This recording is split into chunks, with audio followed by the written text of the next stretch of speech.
Co-authored research with Salih, which is going to be published soon, hopefully, at an academic journal.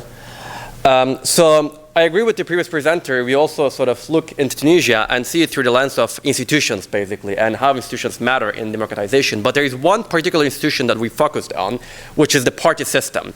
And we sort of try to, because there is sort of an agreement in the literature in political science that parties constitute a key sort of actors and key sort of institutions in maintaining a democratic regime. But despite that, there is sort of the findings that in many sort of new democracies, party systems cannot institutionalize sufficiently. That is to say that there is not sort of this reaching to a stable partisan competition in which there's a clear governing party and an opposition and these alternate. And then, so the system cannot institutionalize easily. So what we're questioning here is that how does it work? Like what factors explain the persistence of weakly institutionalized political party system in some new democracies in ways that can hamper the democratization process, whereas in others, the party system do manage to institutionalize. And we'll look at the case study of Tunisia, and we conduct a research in Tunisia after actually President Kais Saied's takeover, in the initial months following this takeover, with political party leaders from political parties across different political ideologies and trends.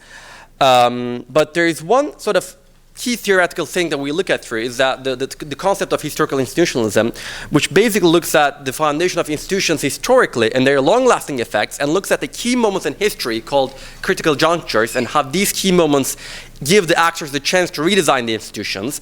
And we look at how the weight of history and the new institutions designed after 2011 sort of affect overall the partisan system in Tunisia. Right? So the sort of overwhelming argument is that in many cases, where if you had a strong party under the authoritarian regime, this strong parties actually translate into a more stable partisan competition after democratization as well.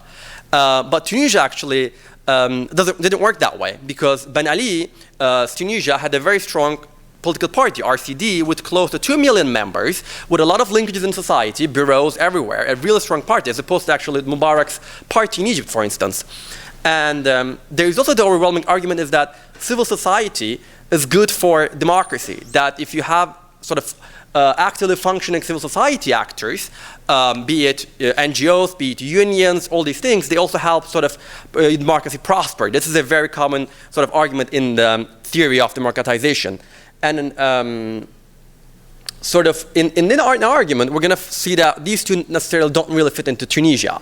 And we'll explain why. But before I pass it to Salih, so there's four things. When I mean a stable partisan competition, this generally means stable rules and competition. So the stable rules in terms of the party laws, in terms of electoral laws, but also stable social rules for the parties, that parties are able to connect with certain parts of the electorate, of the population, and then maintain this stable basis, and also maintain some sort of unity within their parties, and that they're perceived as legitimate. The electoral system and the parties are considered to be legitimate, and they have strong organizations, sort of in terms of how they function. In Tunisia, actually, we don't see any of these, unfortunately, during the 10 years of the democratization process, despite democratization being a reality, because you had obviously changes, which is normal after a new constitution is made. But the thing is, you had the electoral turnout, which was at 67% in 2014, going down to 41%, 42% in 2019. That's how Kais Saied was elected also, which means there is really a question of legitimacy here. And then we also calculated an index of what's called electoral volatility that captures how sort of the parties that were elected into parliament and how that sort of changed over time from one election to the other. When we see that 46% changed in 2014 compared to 2011, and then 55% changed in 2019 compared to 2014, this is double the numbers in Eastern Europe, which are considered to be unstable partisan regimes. And also what's called party-nomism is like MPs leaving one party to move to other is also a very common occurrence in Tunisia for 10 years after the revolution. And here is a very quick thing, the image that I think captures this is that the first image you see here, Hizb al Democratie, was authoritarian party in Tunisia. You see their headquarters, how fenced it is. It's the Tour de la Nation, I think, right now. And here you see the largest party in Tunisia, Ennahda, which still has some sort of a building, right? But it's nothing compared to the party that was in power And then here you see the third largest party in the parliament of 2019, Tayar al-Democratic. Their office is just one floor in a building. Like you can see the weakness of political parties in Tunisia, with the exception of Ennahda to some extent after the revolution. So, and then here I've just put the numbers of electoral changes. I will skip this through, but you can see that the largest party in 2014, this is I think the most striking case, went from having NIDA, from 86 seats in the parliament in 2014 to only 3 seats in 2019. This shows you like how unstable the competition was. So we used our researches, and I think, so historically I think Tunisia, as I said, I talked about this, so we think that 2011 was a critical juncture that sort of had the potential to alter this, and this is how I pass to Salih, who will sort of briefly finish up with the rest. So, good afternoon everyone. So I will pick up from where my colleague left. We will focus on 2 main factors here. One is the role of authoritarian successor parties. These are parties that inherit the networks of the prior authoritarian regime. Second one is the role of civil society, particularly UJTT. First of all, brief historical background. Leading up to the revolution, you had hegemonic party structure that relied on extensive clientele mechanisms, and UJTT, the main labor union, remained relatively autonomous in comparison to its counterparts in the region. Opposition parties were weak, and Islamist Ennahda was persecuted. Amidst the environment, 2011 revolution came, which we define as a critical juncture to restructure the country's institutions. However, the decisions that founders took, such as setting up an electoral system that was very generous towards small parties and which encouraged then splinter movements, a weak financial law that did not provide support for political parties and kept them dependent on business people, and a semi-presidential system where presidents had to leave parties would further weaken the structure.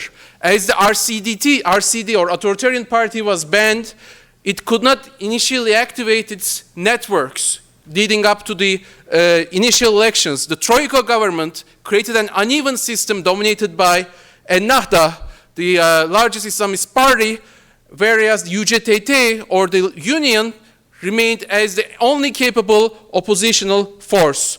Parties failed to become programmatic, widen their base, and Tunisians did not really develop strong interest in membership to political parties, as this figure suggests.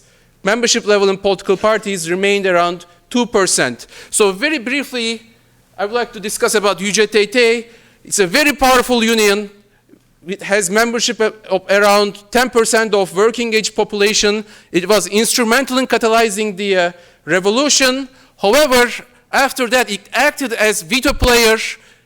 It was the only force, basically, that could counter Ennahda, and it used that. However, it was not within the political process. It did not join the formal political mechanisms. Rather, from outside, it tried to act as a veto player, engaged in strikes that was quite detrimental to ruling coalitions, accused of opposing structural reforms, and set red lines for public sector and privatization reforms, which many argue could lead to more inclusive economic development and could prevent citizen frustration with the political process. Furthermore, social democrat leftist parties, which in many European countries they traditionally ally with unions, this did not really happen in Tunisian case because the UJTT was too independent and too powerful, so the leftist parties could not benefit from UJTT's membership level. Another factor is the rise and demise of Nida Tunis, which is an authoritarian successor party that came after initial elections, tried to combine the networks of the RCD, and many thought that it could create a potential for a stable partisan competition between Ennahda and Nida Tunis. However, the party, despite establishing a consensus government in Ennahda, rapidly fell from power. It lost its popularity rapidly for multiple reasons. First, coalition was not supported from its base, and Nida Tunis was not as successful as RCD in activating clientele mechanisms that would respond to constituents' needs, constituents' immediate needs, and development projects, and parties' close association with business people, which relates to the weak financial law, hampered its public perception.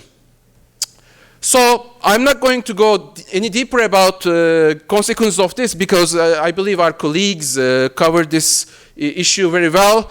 Eventually, the economic frustrations would continue, and this would create the path for nostalgia of the authoritarian rule and Kais Saied's power grab. But I will leave with a quote. I think this is a very important quote from one of our interviewees. These days, one can easily hear Tunisians pray for the soul of the late dictator Ben Ali in the Tunisian souk as a way of complaining about rising prices. So in a sense, it speaks to disillusionment of Tunisians with political class, even some of them yearning for good old days, even that would imply their voices not being heard, creating a path for an outsider to dismantle the democratization path. And you see that overall, 10 years in, a lot of parties lost their popularity here, and majority of Tunisians remain disillusioned with the political process. So we are happy to answer your questions. Thank you very much.